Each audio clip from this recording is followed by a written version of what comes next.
And here we go in 3, 2. Aloha, welcome to the Maleko and Flash podcast on this Wednesday, June 3rd. Today we are talking to another one of our musicians from the Living Room Live series. She's been playing the ukulele since she can pick up anything with her hands. 5 years old or so. She was discovered by the late Don Ho, and she's been working with an incredible lineup of musicians ever since. It's the incomparable Taimane. Thank you so much for being here today. Cheers! Thanks for having me. We're very stoked to talk to you. We featured you on Living Room Live, Aloha Together in one of our first episodes. You're on again this weekend, and that, of course, airs on KITV at 6 o'clock on Saturday. And you've been busy. We've talked to musicians during this COVID-19 crisis, and the first thing that's notable is all your gigs get canceled, and immediately, like most of us who've suffered some economic loss during this, you kind of retreat to your homes, but it becomes this catalyst for making music. Have you found that to be true in your case? Definitely. It really helped. You're now focused and you're at home and you have the time now to be able to create, because most of the time we're getting ready for a gig or we're rehearsing for a gig or we're on tour. So now that we're in our houses, we can really just hone in and get that new music out. So when you're working on it or you're collaborating with other artists, so what tools are you using to communicate with people that are far away? Regarding band members? Mm-hmm. Well, regarding band members, most of them are here on the island. And so, I work on these songs and then we've been social distancing outside, rehearsing this stuff. And that's about it. It's hard to play music because there's a latency problem online. So you can never actually play rhythm together with someone unless they are in front of you. And until they really fix that problem, then I think the only way you can really practice is in person.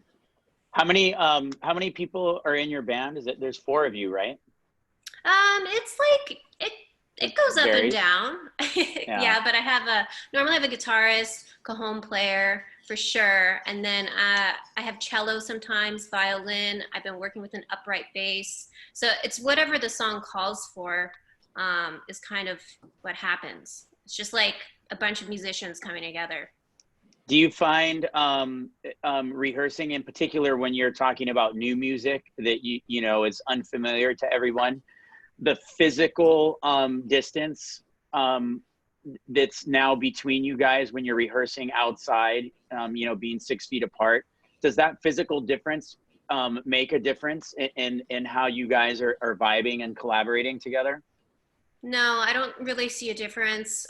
We have amplifiers, so we're able to hear each other, and our instruments are so loud already that there's not really much of a difference. And it's good for the vocals too, because you got to strengthen the vocals to keep up with the instruments. So no, I don't really see much of a difference having that social distancing. I feel bad for the neighbors. It's like, they're hearing like 2 hours of the same song over and over. But, everyone here in Wahiawa is super cool. Yeah. Well, hold on. Let me stop you there for a second. One more thing that's good for the vocal cords is having a cocktail. Here on the podcast, we usually have a drink going with the show. Taimane, do you have access to your beverage of choice today? Flash, what are you drinking? I do. I've got the Pau vodka, and I really need to find some mixers at work because I keep mixing it with Rockstar, which is the most disgusting thing ever. That's like college days, dude. That's terrible. I'm not doing really any shopping anymore. Like I go shopping once every 2 weeks and I just always forget. Anyway, Taimane, what do you got in your cup? Well, I do not have any alcohol in the house, sacrilege. Ooh. But I know, so I'm sticking with the green tea. I got the caffeine. I don't do coffee, so green tea and matcha is about as crazy as I get with the caffeine. Do you get enough caffeine from the tea? Is that what keeps you awake, or you're on a natural stimulant? I've never really gotten into coffee. I've only recently gotten into matcha, like this past year. So that's as much as I go with caffeine. All right. Well, I'm doing my traditional margarita here. Shocker. Back in this shocker. This is it. I'm sticking with the thing. I can't believe you haven't gone and gotten mixers yet. Like, you know that this podcast happens every Wednesday. You've been doing it for 2 years. I have no excuse. Listen, I have You no have the excuse. same 6 kombucha cans before you. You have that same bottle of Pau vodka that I doubt you're actually drinking. You're a disappointment, Flash. Oh, wow. Calling me out even. There's actual alcohol in this glass. It's really more of the mixer issue. I always have tons of alcohol at the office. I'm sure iHeart would love to hear that. But yeah, I'm gonna open up Instacart right now. I'm gonna order you some mixers. I'm gonna have those delivered to you before the show's over. All right, so we need a word of the day. So Taimane, the way this works is we'll come up with a word that we're gonna say. We'll sneak it into conversation as much as we can today. And every time you hear the word, everyone makes some noise, woo, and then everybody has a sip of your cocktail. All right. I like this. I like this game. New. It's like 12 o'clock lunchtime. Perfect. Mm-hmm. So what do you think? What should the word of the day be? Remote. Remote. Just because I see there's a TV remote in front of me, so remote. Okay. Remote. Remote's got several meanings. Remote. It works. So every time you hear the word remote, everybody goes, woo! Remote! Woo! Oh, that is tasty. That is good. All right. Excellent. Now we can get started. Now we can talk about it. So we've been doing this show on KITV. We've been very, very stoked to have this show that we've been doing where we've been asking artists to submit videos from quarantine. And now as the quarantine orders start to get lifted and musicians are able to collaborate more and actually do studio recordings and stuff, we've been getting submissions from artists that are less like sitting on the couch playing music and more actual music videos. And that's true of your appearance this weekend. Your first appearance, you were playing ukulele in front of a lava rock wall. Gorgeous, by the way. Garden view is awesome. And this weekend, you've sent us a really, really amazing video that we're going to play. Tell us about which song was it that we wound up using, Flash? Do you remember? I will look it up right now. Well, we're going to end up using both of the songs, but it's just a matter of which one is in this. I want to say it was, okay, Mother Earth. All right. Yeah. So tell us about Mother Earth and tell us about the video and making that. Sure. So Mother Earth was filmed on the Big Island a couple of years ago before this whole COVID-19 thing. And I just thought it was a perfect video that is still relevant today. It talks about listening to each other, listening to Mother Earth. And I just feel like global warming and COVID are somewhat connected, just because we're not really listening to how we're treating each other and how we're treating the earth. So I thought this would be a good music video to kind of share and hopefully, remind people of our roots and remind people of how beautiful our islands are and to take care of it. Growing up here in Hawaii, you obviously have a connection to the islands. I always say that people who lived here their whole life have a different appreciation for the environment just because Hawaii is so dependent on our environment. A lot of your music seems to have those kind of themes and undertones to it. Yeah, I totally agree with you. I think if you are born and raised or, have grown up here, you have a very unique appreciation. I guess it's subconscious. You're not even consciously thinking about it. You are, but it's also subconsciously coming through my music. We're just surrounded by beautiful weather and beautiful places 365 days of the year. So I guess it makes sense that it would come out. And beautiful people, by the way. And beautiful people. I'll tell my friends that. Yeah, it was fun. It was actually like me and my friends decided to go on a fun little hiking and just little Airbnb, little vacation fun for over the weekend. And we were like, why don't we make a music video out of it? And so we just kind of connected. So it was kind of like artistic, creative work, but also having fun with friends. And then the hula dancer, her name is Asia, and she is the sister of the Manaola artist. and we connected over Instagram, and I just asked her, would you be comfortable? Would you like to be a part of this? And she's like, oh my goodness, yes. So she came with her mom and danced for the video, and it's amazing. Yeah. We met over Instagram and created this Nice. thing. Do you typically, when you're making music videos, are you, are they always just sort of improvised in that way? Or is there times when you have, more sort of pre-production plan for those types of things? Or do you even, have a vision in your head, as soon as you write a song, of where you want to go with the music side or the music video portion of it? Yeah, there's definitely a story before it happens. I work with a guy. We went to Waldorf together. So I graduated from Waldorf, and there was only 18 kids in our graduating class. And so all of us are really, really close in that way. And my friends are mostly from Waldorf. So we have this connection from being together in high school and doing all of these goofy things back then. So we're able to keep that friendship, but also create together, because Waldorf is very, artistically heavy in all different types of arts. So we're able to collaborate and create music while also having this really special friendship of a long-standing friendship since high school. So do you feel like Waldorf had a big inspiration to developing your music career? Do you think things might have been different if you didn't go there? Good question. I was only there for a couple years. I went to multiple different schools. I actually lived in New Zealand for a couple years too. So I was constantly in different schools, but that was my favorite. Waldorf was my favorite because it was very focused towards the arts, and it was a place where if you weren't weird, you were weird. Like you kind of had to be a little weird and like odd to like fit in.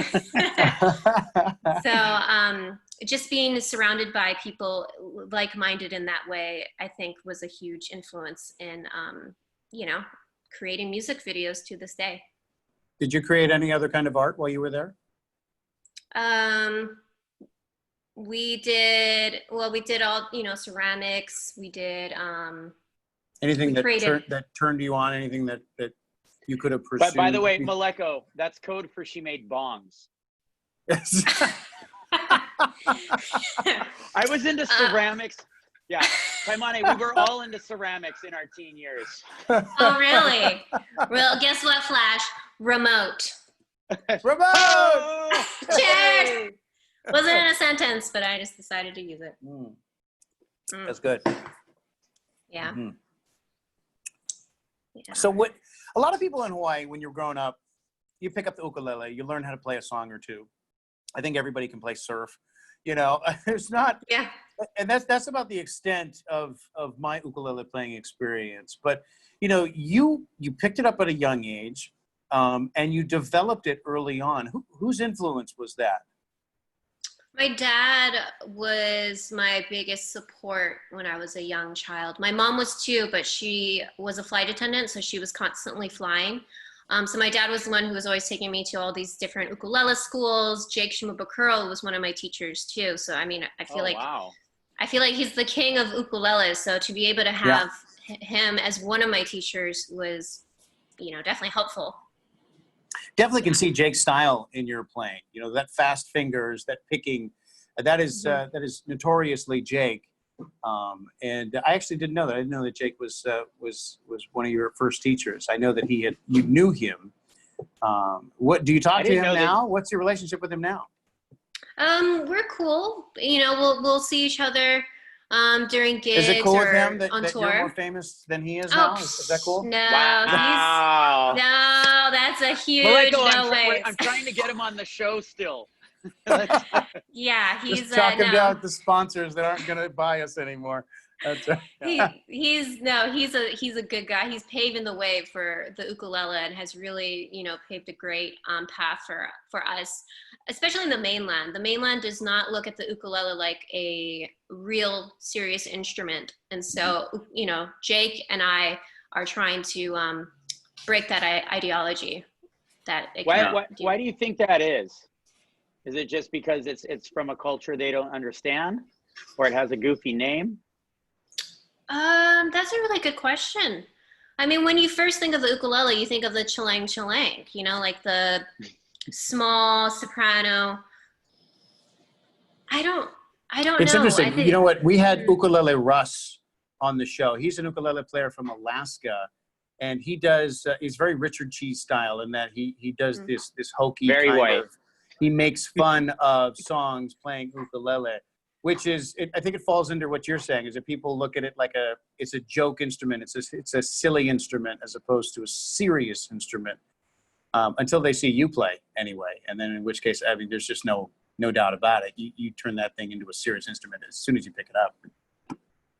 That was the instrument I was given when I was 5 to express myself. And I'm so happy that it was the ukulele because it's so unique and it's kind of like the underdog. I like to use that whole, oh, you play ukulele, that's cute type of thinking, and then to be able to go on stage and change that. You know, there's no real expectation, which can be a good thing. So Because when the you're, ukulele, oh, go ahead, Flash. oh, I was just gonna say, getting back to, you picked it up when you were 5, so you're performing on the streets of Waikiki, and famously Don Ho discovers you. As a typical 13-year-old, this was not that long ago. I mean, were you even aware of who Don Ho was when he approached you? No. Or do you just think he was a creepy old guy? No, so Like basically, Maleko. It's like Flash. It's like when Flash texted you. It's like, who is this creepy old guy? Look at us. Look at us No, with the same jokes. I love it. oh my gosh. Well, I was actually a performer of Dawn's, who was in Dawn Ho's show, who came up to my dad. And, you know, I was 13, so he talked to my dad and was like, you know, I would love to introduce you to Don Ho. And so I went to go meet him. And no, honestly, I didn't know who he was at the time. You know, at the time I was interested in like guys and homework and what I was doing on a Friday night. So, And ceramic art pieces. yes, ceramics. Yes. Yeah. Yeah. So I got to meet him and he liked what I did. And so he gave me my first job. So were you performing professional. with him in his show? I was, yeah. I did one song once a week, and then you know, it slowly grew to, I think he had shows twice a week, and then we had a whole like 30-minute spiel. I would make fun of him, like I would do an impression of him, and we would sing Tiny Bubbles together, and it was a good experience. Wow. So you're going to do the impression of him right now, right? Not today, you guys. Not Oh, today. come on. He would wear these Elvis sunglasses. So I got some Elvis sunglasses from the international marketplace because it was literally right next door and they're like $5. So I got the sunglasses, and then he would always have a glass of red wine on his Oh, yes. on his thing. And so I would grab it and I would pretend I was drunk, you know, singing Tiny Bubbles and did like a whole thing. Yeah. He was a great teacher. Yeah, I love, yeah. Was he really drunk, or was he pretending to be drunk like Dean Martin? You never really knew. You never really knew. I think it was how he felt at the time. I couldn't tell, but he held his composure and his liquor very well. Important in the lessons industry. to learn, Flash. Lessons yes. to learn. I'll get it one day. I love it. I sang with the Honolulu Boy Choir as a kid, and we performed with Don a couple times a year. And I remember the first time I met him, I came home and my family was like, "Oh, tell me about meeting Don." And I remember I said, "He smells like Dad." And, you know, my dad was an alcoholic. Smells like Dad. He did. He came over. He said, "Hey, I just remember this. He smelled familiar." Yeah. Wow. I'm curious. These two instruments that are on either side of you. What do you have there? Show us which those instruments. Maybe tell us the story. Sure. So this baby is from Kauai and was custom made. I actually had I was doing a fundraiser 5 years ago because I was creating an album all on my own independently. So I asked, it was a Kickstarter, so I asked luthiers to create ukuleles that I could give as gifts. And this guy, it's such a beautiful instrument. I was like, I have to keep this one. So this one is from Island Ukulele of Kauai by Raymond Raposo. And it's, I don't know. Look at the inlay on that. That's amazing. Yeah. Yeah, and it has good electronics and curly koa. That's really big for an ukulele. Like, at what point is there a thing where, like, once the size hits a certain point, it's like, no, okay, that's a guitar. Size doesn't matter, Flash. It's always. That's what I've been saying my whole life. It's all about the strings, y'all. It's all about the strings and the way it's tuned, not the size of the instrument. It's good to know. Taking notes. We are all on the same page. Yeah, but they come in 4 different sizes. So this is the second biggest ukulele that you can get. And then on this side, this is a Tahitian ukulele. Whoa, that is cool looking. Yeah. Wow. Whoa. Sounds totally different. It's almost like a banjo. It's almost Yeah. And I don't know if you've seen the Tahitians who play it. They have the fastest wrists. They're just like, it's a very loud instrument, hence why. That's fun. That one's got this fun party sound to it. Yeah. For like 2 minutes. And then after that, it's like, that's all you can take.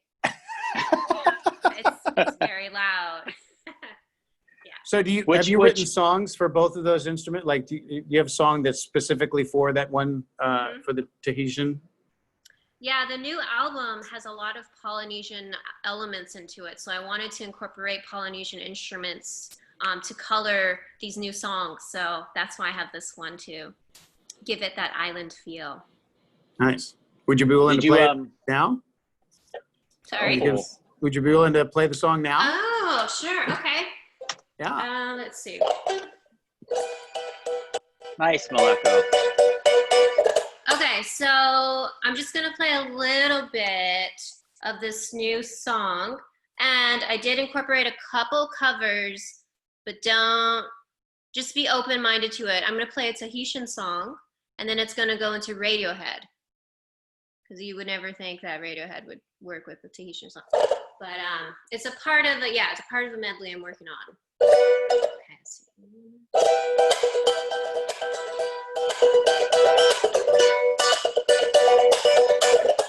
Te puano ano ai auna ai te opeto eto no hauiti te puano.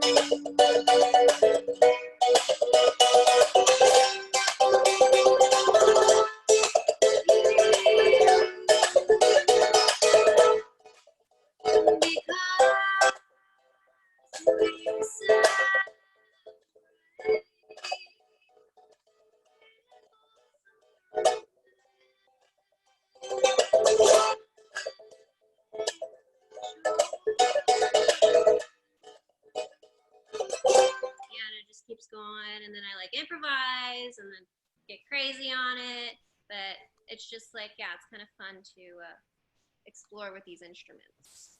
Very nice. That was very cool. Yeah. I really wish that I could just pick up an instrument like that and just sit on my couch and jam. You can. You definitely can. I don't think it would sound quite the same. Yeah, no. Flash, you you don't have any instruments lying around the studio, Flash? I'm curious to see how you would do. Didn't you ever learn how to play ukulele when you were in high school? I did. I went to this a very Waldorf-ish like elementary school. It was like hippie Howleyville. I learned how to play the recorder, I think was the big one. And I don't think we ever played the ukulele. Yeah, so I was like the recorder guy. The recorder.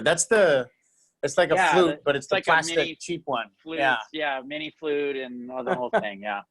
I don't know what the point of all that was. Or something like that. Yeah. All right. Something like that. Yeah. Taimane, well, two answers to the same question. Pre-COVID, post-COVID, how often are you practicing on any given day?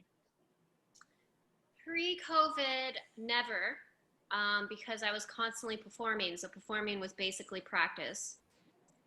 Post-COVID, all the time. Or at least, you know what? No, I'd say 5 times a week. Whenever I felt like I wanted to practice. Because I don't want to force it, you know? I just think that's a waste of time if you're just going to force yourself to do something. So I'd say 5 times a week. You know, I have all this time now. So when you're sitting down, like, hey, you know what, I'm gonna pick this up and start playing.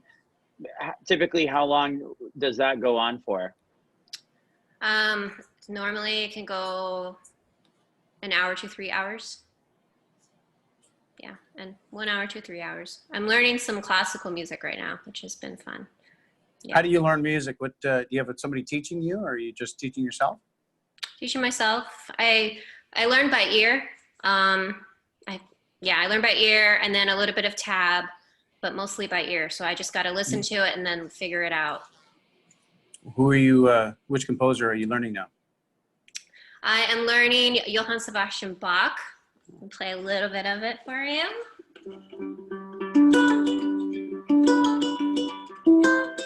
Oh yeah.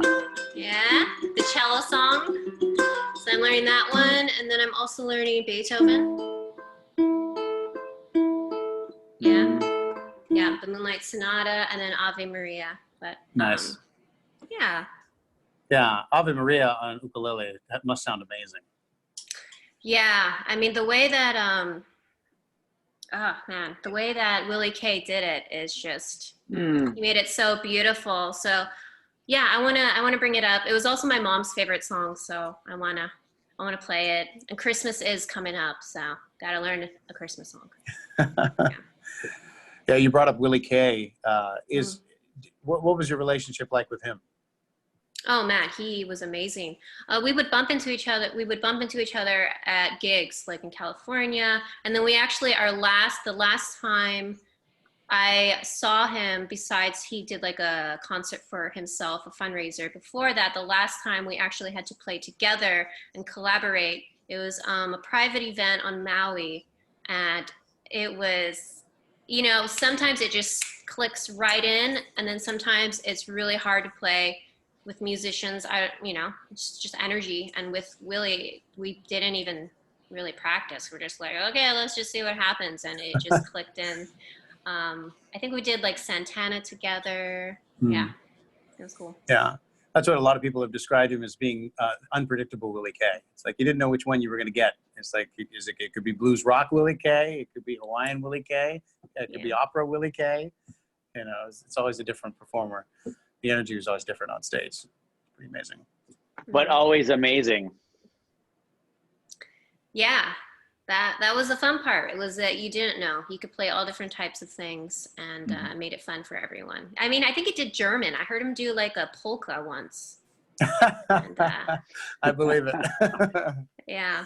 Polynesian musicians are really, really talented. I go down to Samoa, and it's just amazing to see the talent that people down there have, musically, sports-wise, and they're such happy people. There's a period in your history where you were a street performer, and you know this is the kind of skill learning that few musicians get. But you know, we've talked to other performers, like for example, Streetlight Cadence. We've had them on the show, and we talk about that period of time, and they still look at that as their favorite time in their music career. And in fact, sometimes they'll still do it just for fun. Yeah. Was that the same for you, or are you happy that you're no longer doing that? It wasn't my favorite, but I would say it was probably where I learned the most. It was a perfect place for you to hone down your technique there. I mean, you've got drunk people, you have people honking at you constantly, you see what works, you know, you have to keep people's attention. So it's a great way to hone in your craft. But my favorite practice area was On King. I don't know if you remember On King. Jonathan Spot, your drummer. Yeah. Shout out, Jonathan. Yeah, Quadraphonics. quadraphonics. Woo. Yeah. Yeah, I just started college, and my dad was like, "You're not going to Chinatown. There's no way you're going to Chinatown. It's all of these, electronics and homeless." And He's not wrong. He wasn't Yeah. wrong. I He wouldn't was let not my wrong. daughter He's- go to Chinatown either.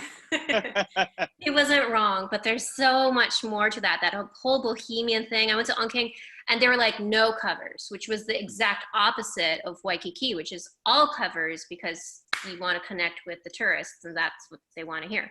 And so going to Onking and learning how to create original music, learning how to collaborate with dancers and poets, it was my favorite, because that was where I was learning to find my identity or my voice. Because honestly, I was getting burnt out just doing Waikiki, covers all the time. Like that eats your soul after a while. So I really feel like Chinatown rekindled my artistic fire and has helped me to grow. Interesting. So you're working on a new album, you said when we started the interview.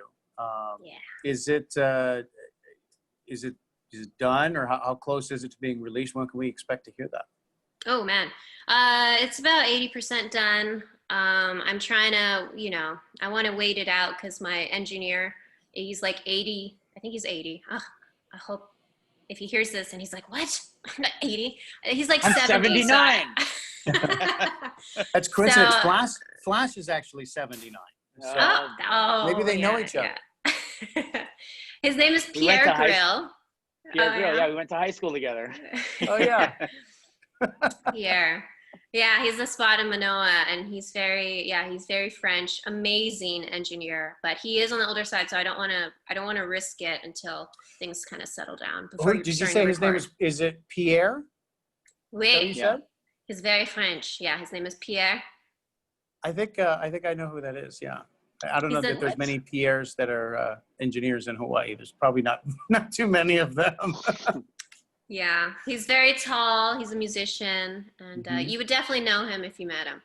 Yeah. Does he have that band L'Escargot? Is that his? Yes. Okay. Yeah. Yeah. He played Dene Blanc last year. Yeah. Nice. He's very eccentric. Very eccentric. Yes. He's an artist. He's number one. He's an artist. Number two, he's French. Of course, he's going to be a little eccentric. And number three, he's an engineer. Yeah. Yeah. Mm-hmm. Do you now you said the album's like 80% done. Do you know when you're in the studio and you go, okay, the album's done now? Or do you just butt up against the release date and you just say, okay, we've got to release it, but I don't ever feel like it's finished? No, I don't like deadlines. I don't. Yeah. So I kind of just do it however, okay, it's done. Because you can definitely overwork things too. So you got to be careful with that. It normally takes like 2 years, which is kind of long, but I like to really live with my music until I release it. With all your gigs on hold while COVID-19 makes its course, what are you doing for income as far as an artist? Are you able to get any money off live streams or anything like that?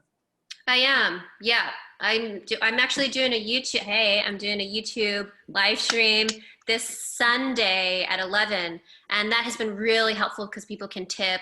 But it's been a huge change. I'm all about that passive income. So I've got royalties coming in, and then streaming, people stream. So I get paid a little bit per stream. So I've been living off of that. And thankfully, I'm not spending a lot of money. So I just need to make a certain amount to be able to get by. And it's been okay for these, has it been like 2 months, 3 months? But yeah, I need to definitely figure something out. Close to 4 months. Oh, 4 months. Okay. It's been almost 4 months. Yeah. I don't know what happened to April. April didn't actually happen. Yeah, you're kind of right. It was just banana bread and sleeping and drinking. so much banana bread. Tell us a little about what you were telling me earlier about how when people are watching the live stream and they're tipping, what happens and how that affects your interactions with everybody. Yeah, how does that work? Okay, so YouTube, when you do a live stream, people can pay 3 different ways. Number one, they can just tip on YouTube. Number two, if you want your comment to be in bold letters with with a color around it, you can pay for it. I think it's like $2 or $3. And then you can also, there's stickers. So if you want to do like a fun little gift sticker, that's also a little money here and there. Wow. And, So people, and that's all set up through YouTube, or is that something you've set up on a different platform? No, that's all set up on YouTube. You need to be able to monetize. Your channel needs to be like open for monetization. So they need to like approve it. And then after that, then it's fine. I think you have to have at least 1,000 subscribers before they will look at it to approve. Oh, well, that's why we don't. We don't never mind. Never mind. And you're saying Instagram Live doesn't have this capability, right?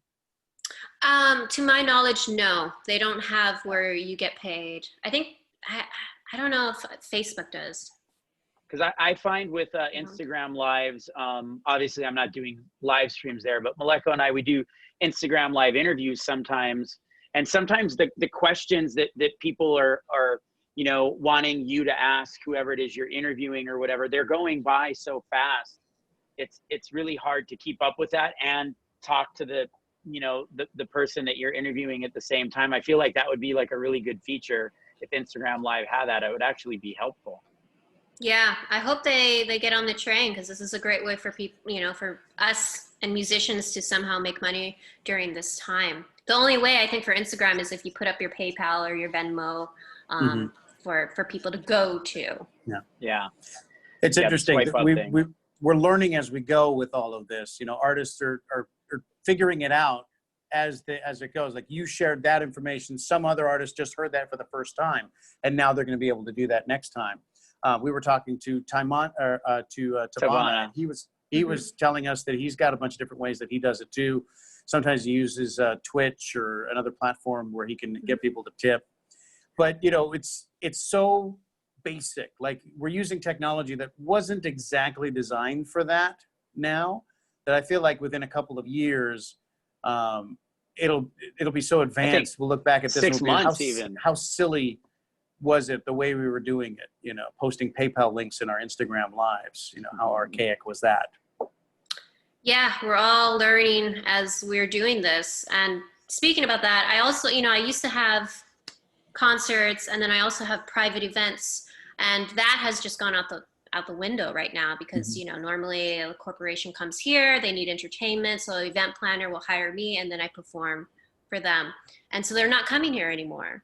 And so I thought of a great idea. Why don't we just do pre-recorded videos? Because they're doing Zoom meetings anyways and webinars. So if you can offer a pre-recorded video of you saying aloha and welcome to so-and-so's meeting in Hawaii, I feel like it could possibly work. Or if you were to go on their Zoom meeting and have like a nice Hawaii background.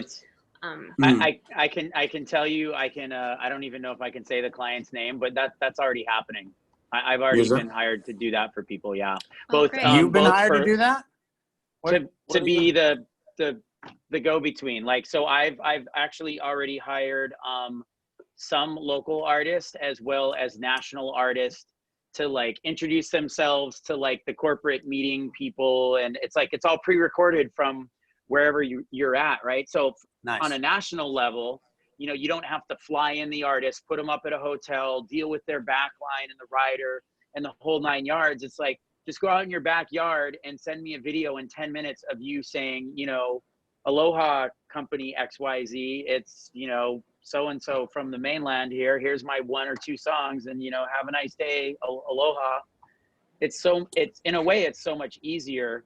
And some of the people in the corporate world that I've been talking to, is I'm sure everyone is learning this, is that this piece of it won't necessarily go away, right, when things get back to normal, because maybe I can't afford to fly Taimane to my corporate headquarters in California, for our event, but I can pay Taimane to record, her playing, Radiohead on her couch, in Wahiwa. So I think it's going to add another, like it'll actually end up being another revenue stream that no one had really ever thought of before, or at least that's what I hope. Interesting. Before the pandemic, my wife had discovered a service that was being offered for celebrities to leave you a personalized video message. And she found it. Do you remember what it was called? I can't remember what it was called. Cameo. It's a Cameo. Oh yeah, you've heard of this. So basically, I'm on it actually. Are you on Cameo? Whoa! Tell me how does that work? Yeah, so exactly what you were saying. So it's a personalized video message that you can pay for of your celebrity who's on there, who can leave it's like a 15-second message either to you or to, a friend's birthday. You can, and you can put up how much money you want to get paid. So I put up $20 for a personalized message on Cameo to whoever you want. And then they take $5, and so it's $15 that I make every time I do a personalized video, which you can do at home. Which is really cool. We wound up reaching out to an NFL pro and sending it to my brother-in-law. And the value in that is through the roof. They open it up and it's a personalized message to them from their icon, their hero. And I mean, they set the price. I think this NFL player was like $50 or something like that, but it was worth it. How, Taimane, how do you opt in? How do you, prove that you're someone of note that should be that should be worthy to be on this app? Asking Flash, for a friend. you don't qualify. Honestly, I don't remember, but I'm sure they approved it. They had to approve it because I think everyone and their brother would be on there. Yeah. I don't know. Seriously. Yeah, Flash, people usually want to not have your messages on their phone when they wake up in the morning. They're like, what was this guy doing last night? I think how it would work is I would be on there and I would pay you $5 so that I could send you a message. That's wild. Did that platform exist before all this went down? I believe it did. I think it was Yeah, Maleko's shaking his head. Yes, yeah. Yeah, because his birthday was in February, so we did it in February before we knew COVID was going to be a thing. Yeah. There are plenty of different platforms that you can try and make money off of, and I've also been getting emails from new stream platforms who are wanting musicians and artists to come on and to try and create another platform. So other platforms are trying to come up as well. I just saw a thing and I didn't even catch the name of the app, but supposedly there's a new TikTok, I don't want to say rip off, but the new version of TikTok that all the kids are getting off of TikTok and onto this. It's just popped up within the last month or so. Have you heard of this one, Taimane? What do you know the name of it? I couldn't even remember the name. I'm not 16, so it didn't resonate with me. So, yeah. But what do you think of apps like TikTok that are really sort of music focused, and it seems to have launched how YouTube used to, and to some degree still does, how these things launch people, in particular with their such a short time span for you to play essentially a snippet of a song. Yeah. I think it's taking the place of, there was one called Vine, which was only 6 seconds. Yes. And then I have no idea what happened. Yeah. And so I think this is substituting, or they're trying to do that. I am not on TikTok. I am also not 16, and there's so many to keep up with. I do my own social media. So I do Facebook, Instagram, YouTube, kind of Twitter, but I'm not really on it. And so it's just there's so many, I can't, I have to play music. So yeah, it's TikTok I'll leave for the 16-year-olds. Yeah. So that means, Flash, you should probably delete your account.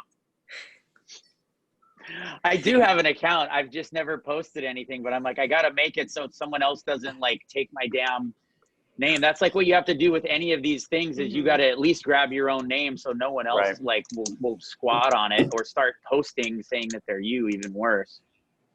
That's true. I've done that with TikTok too. And there's this one girl on Instagram who has Taimane, and she has not been on since April 2011. And I'm please, just take it down so I can have Taimane. 2011. Okay. That's terrible. Have you reached out to her? Have you tried to make that argument to her? Yeah, I don't think she checks it. You know, she doesn't. If she check hasn't it. been on since 2011, she's not checking her DMs. That's the problem. Terrible. Can you reach out to Instagram directly and be like, hey, like I'm a certified or verified person. Like, look at this person. They haven't posted in 10 years. Like, let's make it happen. I can give that a try. I've spammed and I've flagged her account to Instagram, but they don't take it down because it's not really breaking any of the rules. But Yeah, maybe she's I not should. trying to be you. She's just got your name. Yeah. Yeah. How dare she? So Taimane on Instagram, if you're watching this, take it down. Yeah, she's not watching. Sorry, I just lost you. One more time. Sorry. We're just saying. Oh, you're telling her to. Yeah, we're telling her. Take it down. Take it down. Take it down. Yeah. I can be So, Taimane Gardner. It's fine. Mm-hmm. Yeah. Taimane, what is she a photographer? What was that? We're looking at it now. Oh, she's just Lauren a sweet. looking at it? I think she's just a sweet girl. You know, sweet little young girl. She's a squatter, is what she is. She's a sweet little She's not squatter. so young anymore, Taimane. She's 9 years older now. She's gonna be like $1 million if you want it. No. Yeah. What do you feel like? I know we brought up Tavana a little earlier. I think 2 weeks ago at Lico's, which happens to be Maleko's favorite restaurant in Hawaii Kai. Love Lico's. He did a virtual ticketed event. You purchased a ticket ahead of time like you would for anybody's concert. And he purchased it on Eventbrite like you would for lots of concerts. And buying the ticket was the only way that you had access to the live stream. And he did it with like sort of full production, and there was drones, and it wasn't like he set up his phone on a tripod. He real sound, all this stuff. And he said it was a big success. And I didn't ask him what his definition of success was, but I was curious as to what you thought of that, and if that's something that you see yourself and or other artists doing in the future, and more importantly in the near future. Yeah, I think that's going to be the new concert, at least for now, online. There's another one called Nugs. I don't know if you've heard of Nugs TV, and they're doing the exact same thing. I think it comes down to high quality, and it's so funny because you're trying to buy all of this stuff to create good content, and it's all unavailable because it's all sold out because everyone is doing the same thing. But I think he's leading the pack. I think this is going to be the new thing, and I think it's great. I don't know if I'm ready to do it yet. Honestly, I really like this staying at home and not having any obligation yet. So, but I think it's going to come down to doing that at least for a year, because they're not allowing musicians to perform yet. It's going to be a while before we have concerts. It's going to be a long while before we have concerts like we used to. Even if they do bring them back, who knows what they'll look like. I can't imagine going to a 1,000, 1,500 plus crowded concert at the Republic now. That just sounds like a bad idea, just with the COVID. I think that will, especially because if they're bringing back in-room dining at restaurants June 5th, this Friday, I think by the end of summer, concert venues or concert type venues will be open. But I just think your cap is going to be 20% or, whatever, pick the fraction of the number, right? So it's like, yeah, there'll be a concert at the Republic for 200 people, and there's going to be like X's on the floor or whatever, and everyone's going to stand in pods or whatever, and we're going to be far apart and getting your temperature taken at the door and wearing a mask and all that, which in and of itself will completely change the experience, right? Yeah. No more getting ridiculously drunk at home before going to the concert. I mean, you still can, but I don't know. You might be have a fever from that. I don't know. Yeah. How do you drink with a mask? That's true. It's like, what? Speaking of, you need like the little flap on it that can like pull up and then close again. Taimane, let's say tomorrow that they said, hey, you know what? Just like this Friday, restaurants are opening. concert venues are opening back up, and let's say, you're okay with obligations and you're okay with leaving the house, would you want to jump back on stage right away, or would you play the wait and see game? I'm more of a wait and see type of girl. I really want to see how it'll, if the numbers would jump dramatically. But I mean, I've decided to use this whole year to really focus on the album. So that's kind of where I'm at. I want to be able to do that just because I know once I get back into playing gigs, then it's like touring again and not really having this time that I feel like new music deserves. Because honestly, I think that's the most important thing is the music, new music. So that's kind of where I'm at right now. And I'm just going to watch and wait and see. Yeah. Very nice. Well, Taimane, thank you for talking with us today. I'm sorry, Flash, did you have something else you wanted to throw in there? No, I was just going to say that, after you put out a new album, the next thing that logically you would do was go out on tour, but, that may not happen. And I was just wondering, outside of the creative process, would that affect, when and how you release the album, knowing there might not be a tour on the other side of it, at least initially? That's a great question. By the way, Jonathan's going to be coming in. Jonathan, yes. Drum solo. Say hi. We're live right now. Yeah. Hi, I'm here for lunch. Yeah. Okay, we're almost done. That's a great question. I honestly didn't think that it would still be that way because I'm thinking 2 years before, this thing is going to be released. So I'm hoping by 2 years it would somewhat go back to touring by then. But if not, then, I think it's the ticketed online streams. And then we'll just have a CD release party in that way. I'm not really sure what to expect. Interesting. Well, nobody is. And if they're saying otherwise, they're lying to you or themselves. There's a lot of guessing. I keep seeing all these emails from some of my favorite concert venues with rescheduled dates for July and August and September. And I'm like, yeah, boop your nose. Yeah. Well, I actually, this is a little inside baseball, but since we have Taimane on, I was on a call with Live Nation maybe a week ago. And like the very next day, I was on a call with Matty Boy from BAMP, and within the concert industry, artists aren't even accepting offers right now. So even if I'm a concert promoter and I want to submit an offer for the future, there's in part because half the agents have been fired from all of the big agencies, right? WME, CAA, all that. They've all just let go of, 40 to 60% of their agents.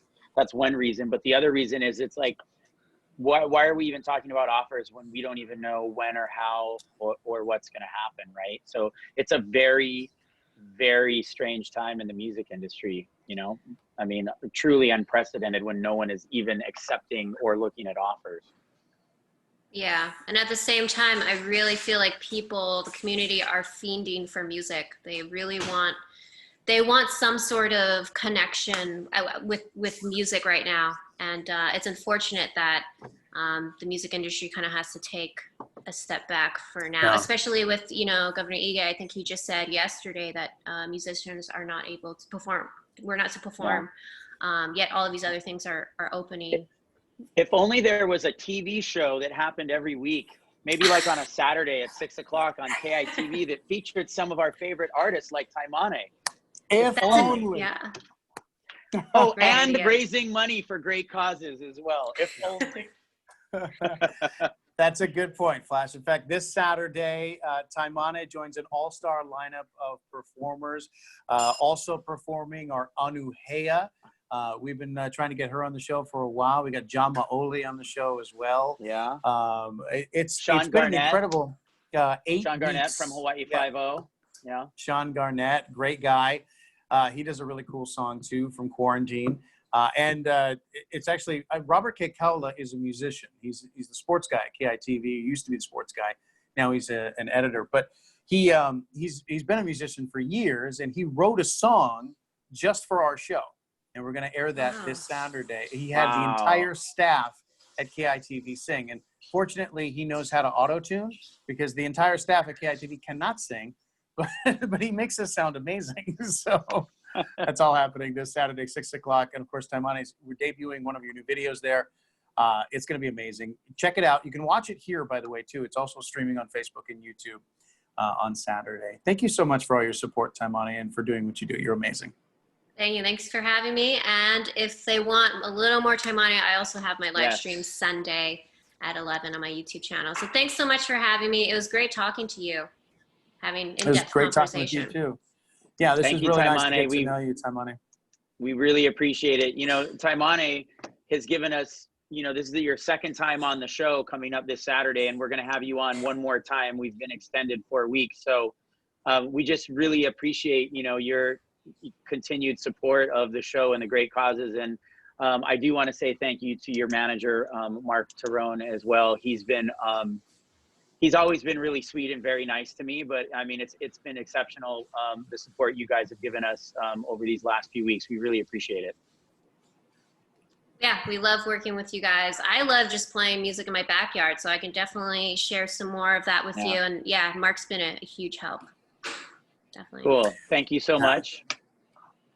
Appreciate Very it. cool. We'll see you on the show this goodbye. weekend. Make sure you check it out on KITV.com, 6 o'clock on the KITV Channel 4 on ABC. And then after that, next week, we move to a new time, date, and channel. We're going to be Friday, Saturday, and Sundays on Hawaii TV, which is KITV's digital channel. We'll continue, of course, to stream on Facebook and YouTube as well. Taimane, have a great one. Enjoy your lunch. Take care. Thanks, guys. Bye. Aloha, guys.